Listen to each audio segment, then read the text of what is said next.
Welcome to BYJU'S IAS and welcome to our weekly review of international events.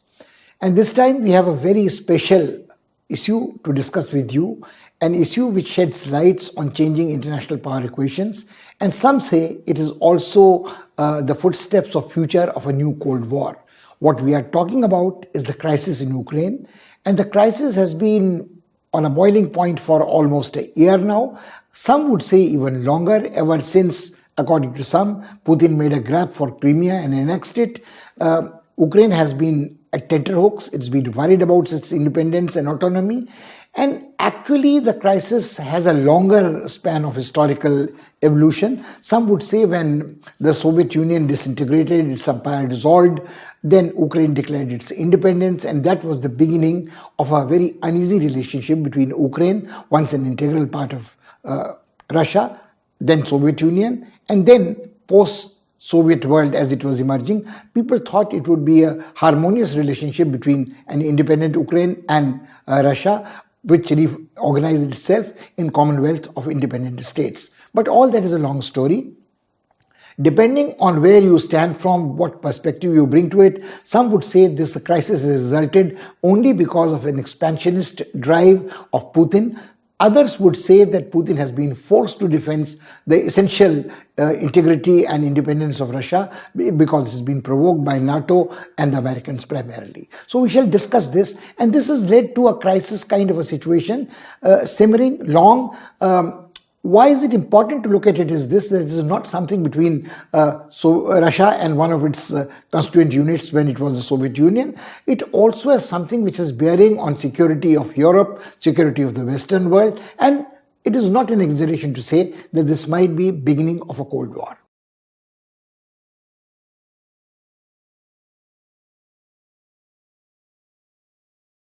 It is important to begin with a historical review of how the crisis evolved, what the origins are.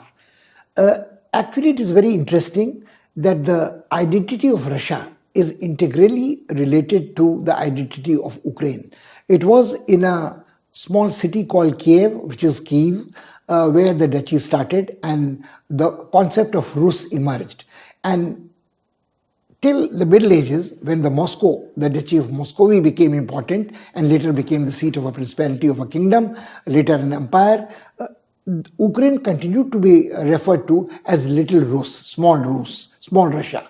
And the larger Russia, Mother Russia, Father Russia later on, was centered in Moscow. But the two were so integrally related that various other elements of Russian identity derive back to Ukraine. It is through this road that the Orthodox Church came, which is the dominant faith. Today in Vladimir Putin's Russia, there was a godless communist regime during USSR, but these roots of the Orthodox Russian Church remained strong in the popular mind. You also have the concept where in Russian history, people have thought of Ukraine as the breadbasket which fed the rest of Russia.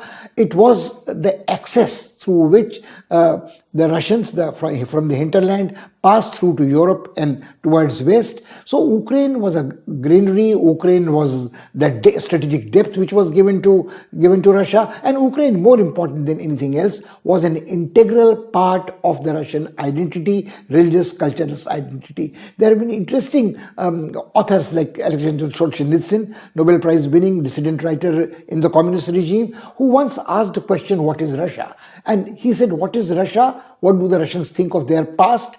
What is Russia at present, and where do they think they are going into future? Now, this is something which Putin has echoed almost verbatim in one of the major essays which he wrote. He is not an essayist, he is not a literature, but he wrote the essay on the concept of the unity of Russia and Ukraine and what it means to the two. So I think in Putin's mind, it is an inseparable relationship. They are conjoined Siamese twins kind of thing, and one's identity is not distinguished from any other country's identity.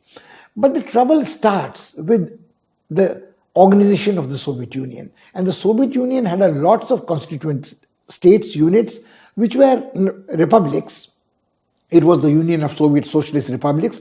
Some of them were not integral to Russia. But everybody agrees that three constituent units, Ukraine, Russia, and Belarus, belong to a separate category. So Russians, when the Soviet Union disintegrated, could reconcile with the loss of the Balkan republics. They could at a pinch reconcile to the loss of Central Asian Republic. They could also reconcile to the loss of the Transcaucasian republics, but they could not very easily give up, as we have tried to review, that there is an integral identity of Ukraine and Russia.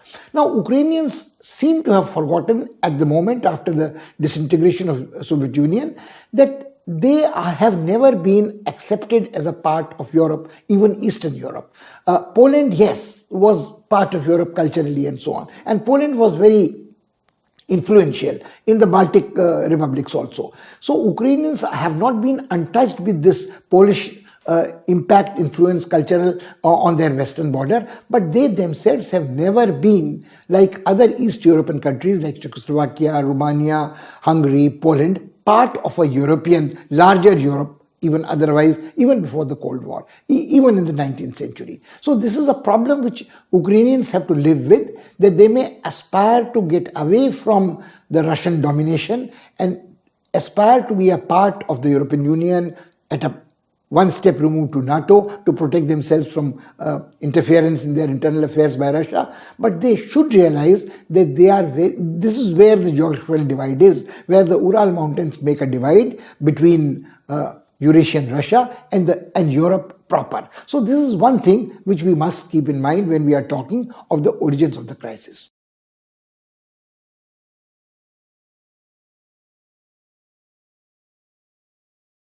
The American and European apprehensions about Ukraine had started a little earlier, much before Putin emerged on the scene.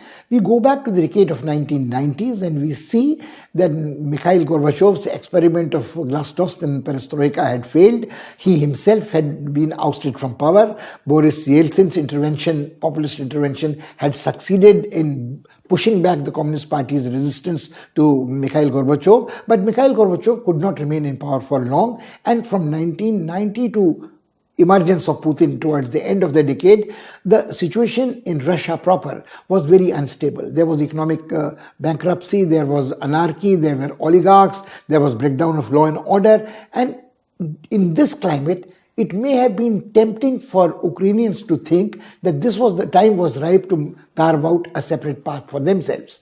And this is where trouble started, because there is a very interesting relationship forged during the Soviet times, that the Russian gas used to be piped to Ukraine, and at times even when Russians did not want to deal with Europe during the height of Cold War and let them have Russian gas, they supplied gas to Ukraine. And Ukraine at that stage sold some of this gas, diverted some of this gas to European partners. Not partners, but European neighbors next door. This angered Russia and they cut off the supply. And this was the declaration not of war, but some kind of a threat to let Ukrainians know that their own economic well-being and their gas supply for their good depended on Russian goodwill. They should not try to play both sides together.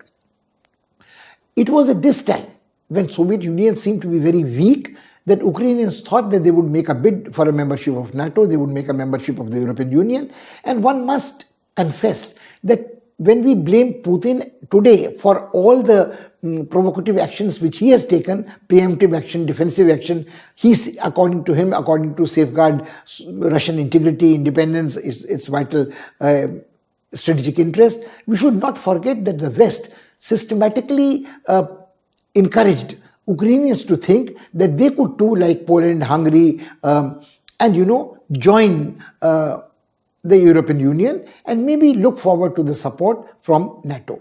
They never made it very clear, although there was resistance towards either the membership of the NATO, which is essentially a European military organization, or European Union, which never recognized, as we reviewed a little earlier, Ukraine as a part of core Europe or even an extended Europe. So they encouraged these ambitions of separatism. This is what concerned Russia very much. So when Putin assumed power, one of the major tasks for him was to control law and order, restore Russian economy to good health again, and eliminate the oligarchs who were a challenge to established power. And he also, of course, had to push back Communist Party, which was trying to regain its former power, which it had enjoyed in Soviet Union.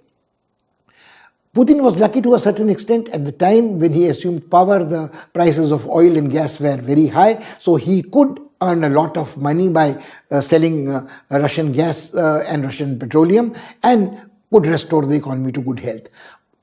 During this period, I think there was some kind of a dawn of realism in Ukraine, and they decided to maybe have an accord with Russia where they would retain their independence, but the relationship between independent Ukraine and Russia, the inheritor to the former Soviet superpowers' inheritance, would be harmonious. What went wrong is a series of events. I think this again is partly the propaganda and the hype of the Western media that Ukraine was ready to join the community, could get away from the Russian sphere of influence. But at the same time, in 2004, 2005, there was political instability in various republics. There were colored revolutions in Georgia, the Orange Revolution. There were a secessionist movement in Dagestan, Transcaucasian republics, and Ukrainians sided with the more hostile elements in the erstwhile republics of the Soviet Union. Like when the Georgians rose in revolt, they were supplied assistance, moral and military support by the Ukrainians. This again angered the Russians very much. There was something like the Euromaidan rebellions and demonstrations.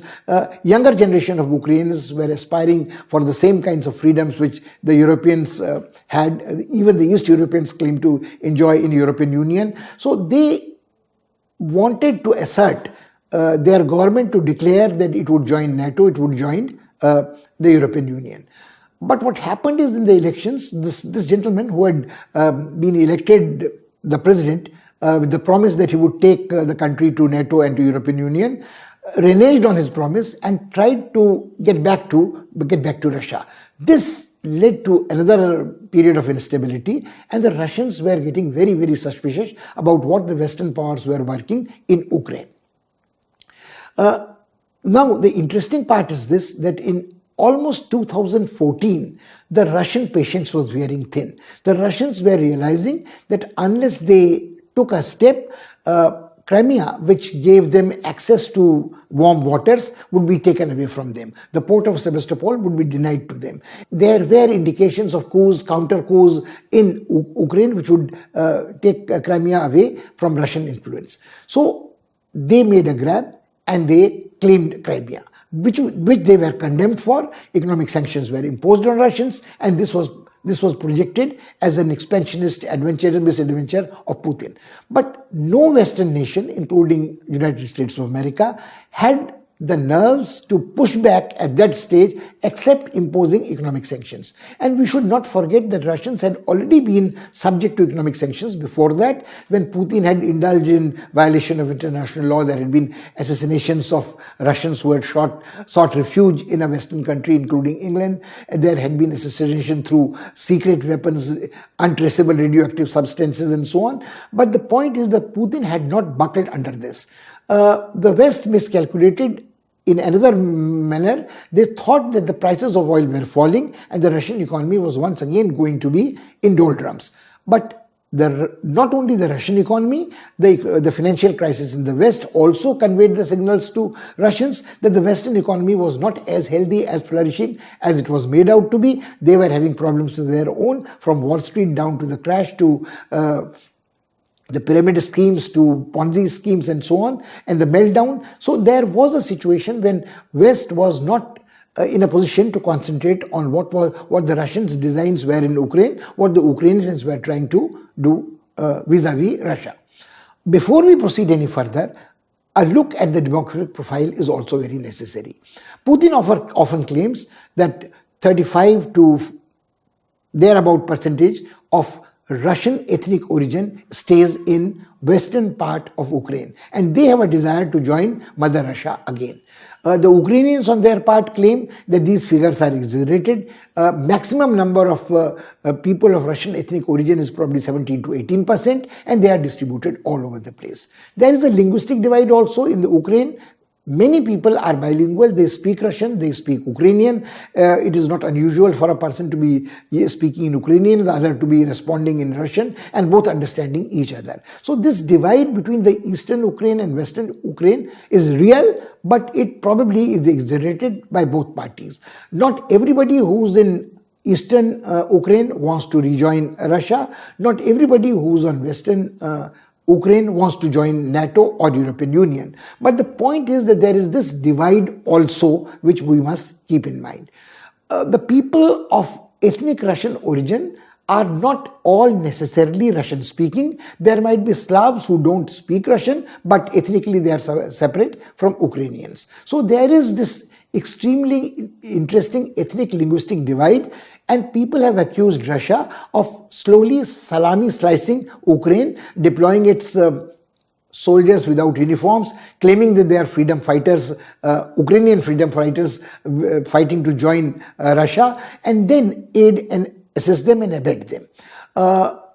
The Ukrainians who claim to resist Russian imperialism, this new form of Russian imperialism, come out fighting as partisans, and over a period of time, especially since the Russian annexation of Crimea, thousands of lives have been lost, property has been damaged, and no resolution of the crisis seems to be in the sight.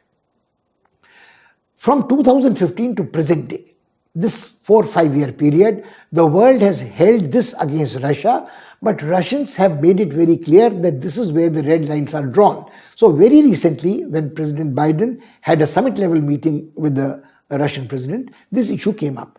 It was a very pleasant exchange of pleasantries, good to see you again, etc. But when the chips were down, the Russian president made it very clear that this is where I draw the red line. I will not allow deployment of NATO forces on the border of Ukraine. I would not allow Ukraine to be part of either NATO or European Union, because that would be hitting out at the vitals, the sensitive strategic targets within Russia itself.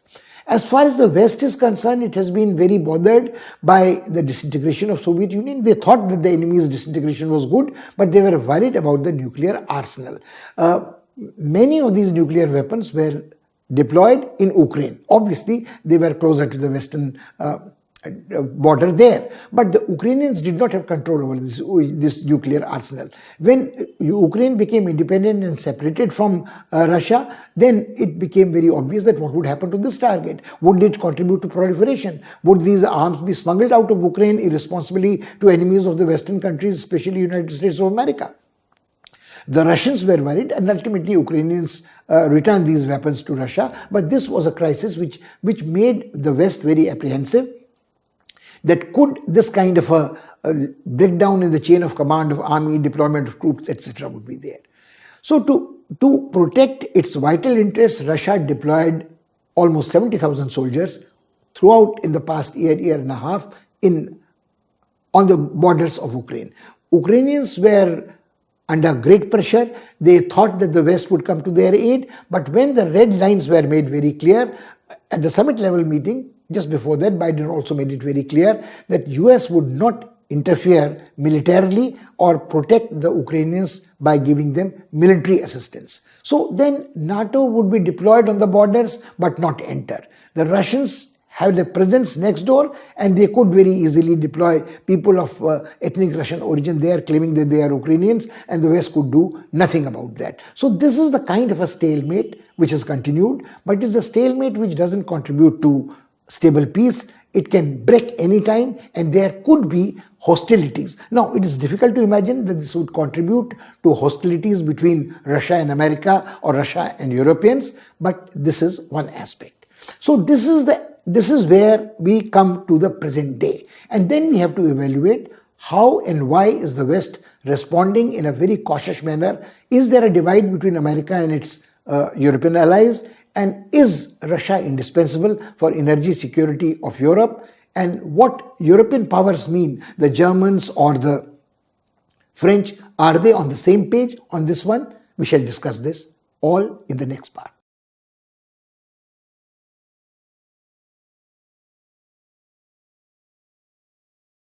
It has often been said, and is very wisely said, that everything is driven by economics. Whether it is strategy, whether it is commerce, whether it is culture or politics, the ultimate driver is economics. And so it is in this case between the conflict between Ukraine and Russia, and Ukraine and the response to this crisis by the West and USA.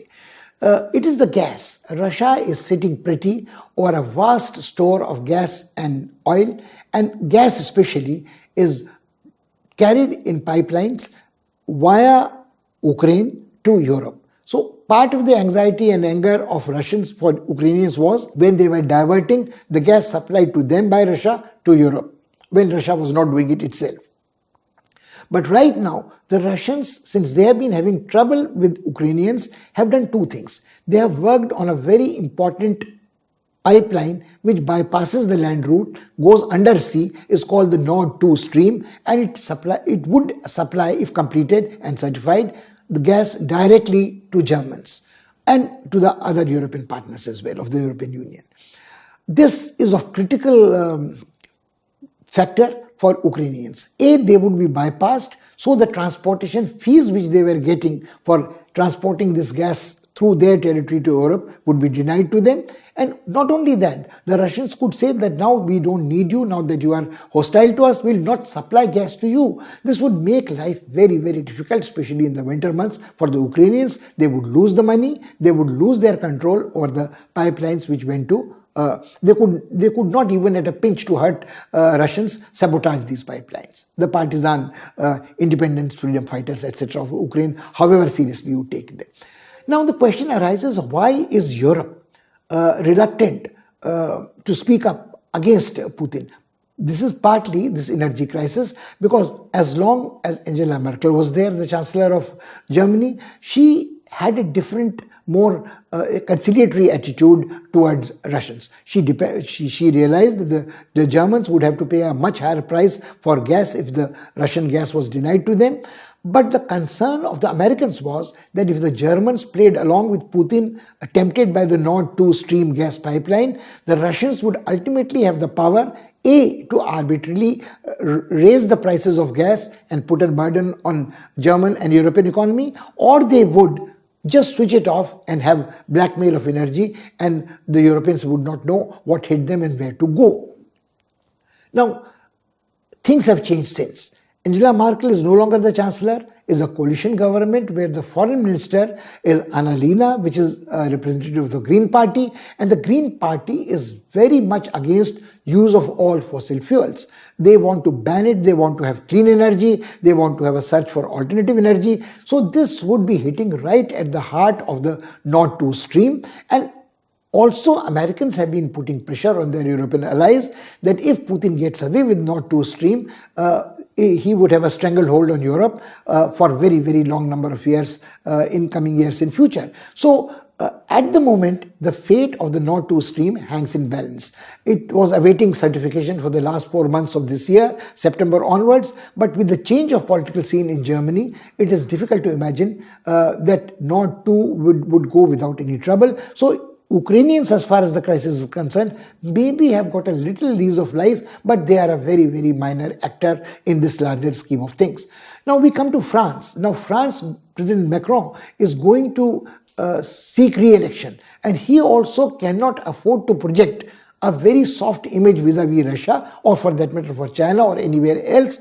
He has been following a very proactive foreign policy globally, trying to suggest that France is no longer ineffective. It has a presence everywhere, from French Caledonia to Sahel region to Libya to Lebanon, once a French colony. So it is difficult to imagine that the French would also yield at the moment on the Nord 2.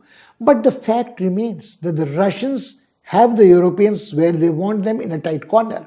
These are the winter months. All the Russians have to do is to give them a small trailer of what is possible, and it would be a long, hard, cold winter for not only the French, not only the German, but Ukrainians, worst of all, and the rest of Europe.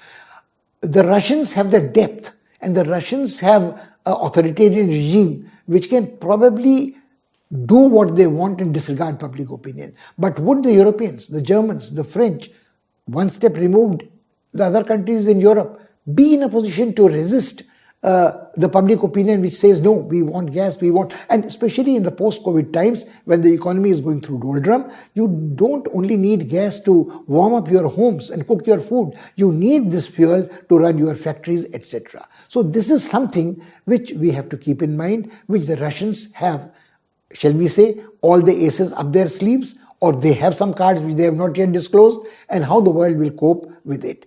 The point which we must consider carefully is that it is difficult to take sides on this. The West also has egged on Ukraine to a level where it has provoked Russia, but then it has not backed up the Ukrainians who want to join Europe or NATO. And now, of course, they have qualification that NATO can only be joined by a genuine 100% European nation. And the Russians have made it very clear they would not accept that. So the way Putin has backed Belarus against democratic dissent and movement is a sign that Ukraine, far more important for Russia's identity, as Solzhenitsyn once said, who had part Ukrainian blood in him, that what is Russia? What is Russia today, at present? What has been in past? What it is likely to be in future? All these three questions are integrally involved with the Ukrainian-Russian relationship at the moment. It is highly unlikely that Putin's Russia or any other successor regime when Putin is not on the stage would accept the separation of Ukraine and its alignment with the West. So this is what we have to carefully consider.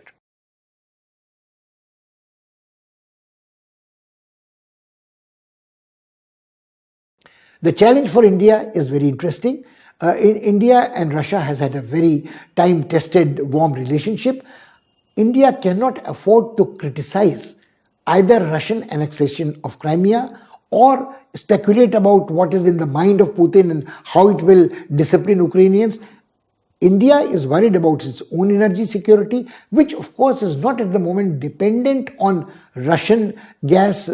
At one stage, India had made a large $1 billion commitment in Sakhalin-3. But right now, the pipelines, the north-south corridors, which had been talked earlier in past decades, are not in the realm of feasibility. Afghanistan is very disturbed. Pakistan, we have a very hostile relationship. So I don't think that we can revisit these things. But the energy security of Europe is tied to our own energy security to an extent, because if the Russian gas supply stops, what would happen to the Middle Eastern gas and oil supplies?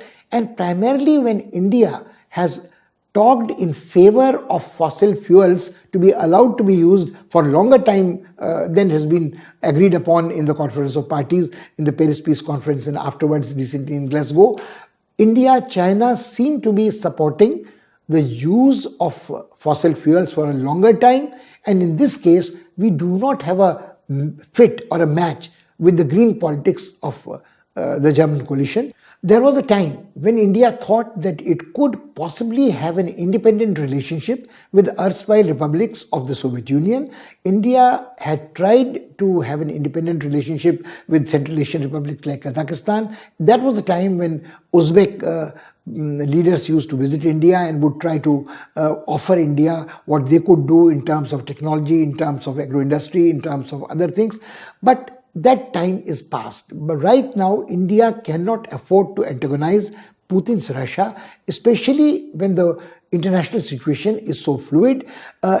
Indian stakes in its relationship with Russia, whether it is the purchase of sophisticated weaponry like the S-400 missiles is there, SS-400 missiles is there, or India still is buying most of its armaments from Russia, or India looking at Russia as a friend who could temper its hostility, Chinese hostility towards India in forums like Shanghai Cooperation Organization is very much there. Russia is very much an actor in Middle East since Afghanistan, the Americans retreated. So there is a Doha round of talks with Taliban, and there is an Iranian-sponsored round of talks to which Russians are very much a party. Russians are participating in Syria, Russians are participating in Libya, Russians are active elsewhere. So I think Russians may not be there in Africa themselves physically, but the Russian mercenaries, which ultimately one step removed are controlled by the Russian state, deep state,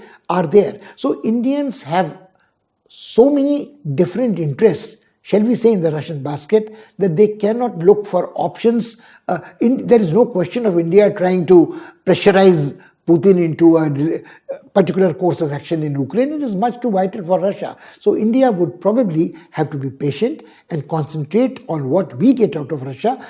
There is an annual visit, high-level visit between the Russian president when he comes to India, and notes are exchanged. The National Security Advisors exchange strategic correspondence of interest. Intelligence is shared. But all this is Russia-centric. The periphery of Russia doesn't interest India, or is not of such vital interest of India as some people would like to suggest.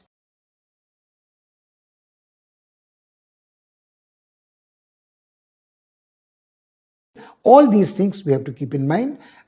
Please ponder over them, and we shall of course discuss the complexities of Indo-Soviet relations at length some other time. We also will examine more critically the reality. Can there be seeds in the Ukrainian crisis of the new Cold War?